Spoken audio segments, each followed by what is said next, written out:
Il me reste à vous remercier infiniment d'avoir été fidèle pendant 24 ans. Moi, j'estime que j'ai eu de la chance parce que le départ de TF1 était un peu difficile, forcément. C'était 24 ans, la nuit, donc j'étais vraiment baignée dans l'actualité quotidienne. Et puis TF1 était une famille pour moi. C'était des gens avec qui j'ai adoré travailler et manier cette matière quotidienne. Quand ça s'est arrêté, j'ai été tout de suite sollicitée par France 5, qui à l'époque était dirigée par Michel Field, et qui m'a demandé, qui m'a dit d'abord, est-ce que tu viendrais sur France 5 ? Je dis oui, bien sûr, avec plaisir.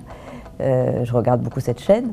Et après, il m'a dit, bah, je te propose, alors tu vas peut-être pas l'accepter parce que c'est par rapport à ce que tu peux gagner à TF1, ça n'a rien de commun. Bien sûr, mais... C'est une grosse différence. Oh bah, on divise par 3, quoi. Déjà, on a un travail, on est déjà très heureux. Et surtout, je faisais ce que j'aimais. Cette émission, je la regardais beaucoup avant de la présenter. Et j'ai toujours beaucoup aimé Entrée libre. Alors, rappelez-nous d'abord pourquoi vous avez décidé, en ayant d'abord plutôt fait des études d'art graphique, de dessin, de devenir comédienne. Mais je crois que j'ai pas décidé. Je crois que c'est simplement, j'ai pas dit je veux faire du théâtre. J'avais été refusée aux Arts Déco. Je crois que maintenant, cette émission a 7 ou 8 ans. S'est installée progressivement. Et j'ai essayé, moi, d'y prendre, bien sûr, ma part. Progressivement, je crois que les artistes ont identifié cette émission et savent qu'ils peuvent y venir assez confortablement. On reçoit les gens qu'on aime, si on a aimé leurs films, leurs pièces, etc. Et on leur propose aussi de commenter, en fait, l'actualité culturelle. Donc, on sort de la promotion, simplement, et on essaye de les faire réfléchir sur le monde culturel qui les entoure. Donc, en général, ils se sentent assez bien. Moi, j'ai la chance de faire un métier. Par exemple, vous pourriez pas, vous. Imaginez, J'aurais du mal.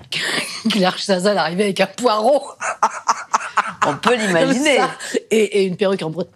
Bon, ça y est, ça joue. Ouais, et moi, je peux le faire. Cette émission marche de mieux en mieux. Enfin, on croise les doigts, mais progressivement, nous nous installons environ 500 000 personnes. Je crois que ça apporte quelque chose. Moi-même, j'apprends aussi dans cette émission. Je découvre des choses. Je ne connaissais pas bien la bande dessinée, je ne connaissais pas bien les séries télévisées. On est bien obligé de s'y intéresser.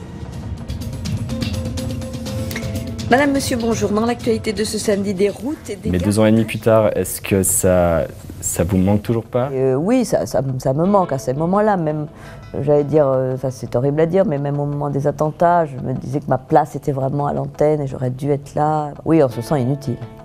Mais bon, c'est comme ça. Quel moment, justement, vous avez décidé de devenir journaliste ? Je ne l'ai pas décidé vraiment, en fait. Je n'ai pas fait d'école de journalisme. J'ai même fait autre chose. J'ai fait HEC, j'ai fait des études universitaires d'économie. Donc, j'ai pas du tout... j'étais pas prête à ça. Mais là, je me suis dit, ce que j'aimais, c'était évidemment l'économie. C'était ma matière. Et j'aimais écrire. Et puis, je suis rentrée un jour au Quotidien de Paris.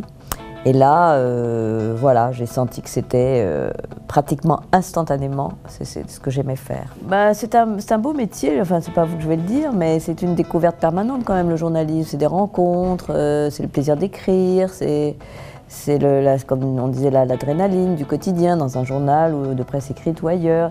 C'est tout de même quelque chose qui est excitant, qui est tout le temps renouvelé. La matière est renouvelée en permanence. Donc c'est notre substance.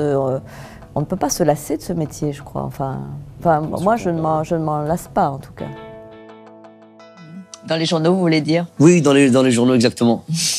Oui. Content que vous y soyez plus. Ah, c'est gentil. Enfin, ça vous manque? Ça m'a manqué, mais ça va très bien maintenant. Là, c'est bien, là, on nous en laisse. C'est parfait. Mais moi, je préfère, parce que là, on peut prendre notre temps. Bien sûr. C'est beaucoup plus cool. Pas trop complètement non plus. Non, bien sûr, mais au moins, on peut mieux parler. On peut parler d'autre chose, absolument.